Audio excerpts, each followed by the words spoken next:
Good morning.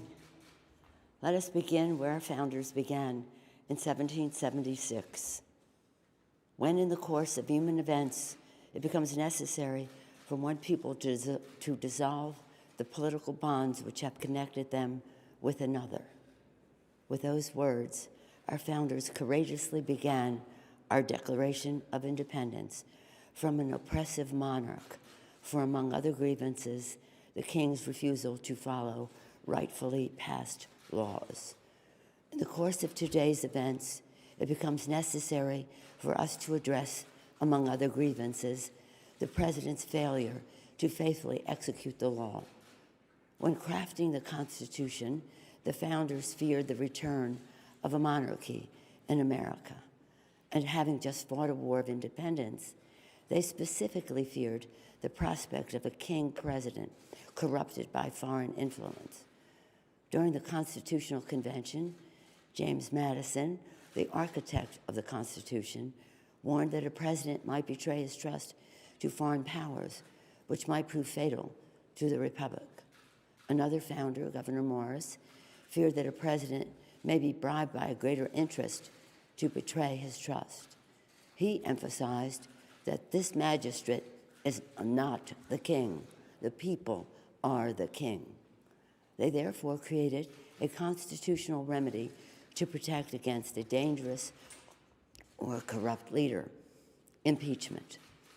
Unless the Constitution contained an impeachment provision, one founder warned, a president might, quote, spare no effort or means whatsoever to get himself reelected. Similarly, George Mason insisted that a president who procured his appointment in his first instance through improper and corrupt acts might repeat his guilt and return to power. During the debate over impeachment at the Constitutional Convention, George Mason also asked, "Shall any man be above justice? Shall that man be above it who can commit the most extensive injustice?" In his great wisdom, he knew that injustice committed by the president erodes the rule of law, the very idea of fair justice, which is the bedrock of our democracy.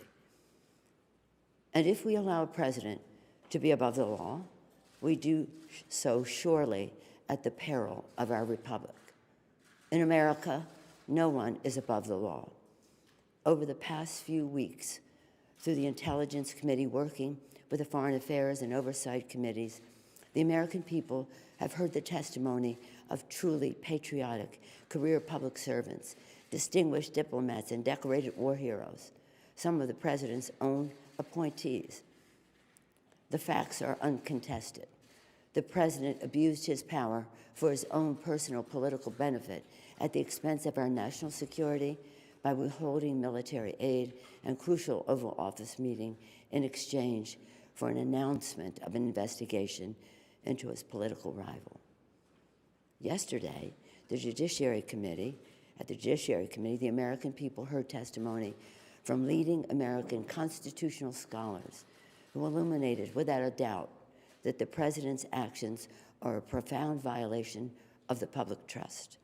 The president's actions have seriously violated the Constitution, especially when he says and acts upon the belief. Article 2 says, "I can do whatever I want." No, his wrongdoing strikes at the very heart of our Constitution, a separation of powers, 3 co-equal branches, each a check and balance on the other. A republic, if we can keep it, said Benjamin Franklin. Our democracy is what is at stake. The president leaves us no choice but to act, because he is trying to corrupt, once again, the election for his own benefit. The president has engaged in abuse of power, undermining our national security and jeopardizing the integrity of our elections. His actions are in defiance of the vision of our founders and the oath of office that he takes to preserve, protect, and defend the Constitution of the United States. Sadly, but with confidence and humility, with allegiance to our founders, and a heart full of love for America, today I am asking our chairman to proceed with articles of impeachment. I commend our committee chairs and our members for their somber approach to actions which I wish the President had not made necessary. In signing the Declaration of Independence, our founders invoked a firm reliance on divine providence. Democrats, too, are prayerful, and we will proceed in a manner worthy of our oath of office to support and defend the Constitution of the United States from all enemies, foreign and domestic. So help us God. Thank you.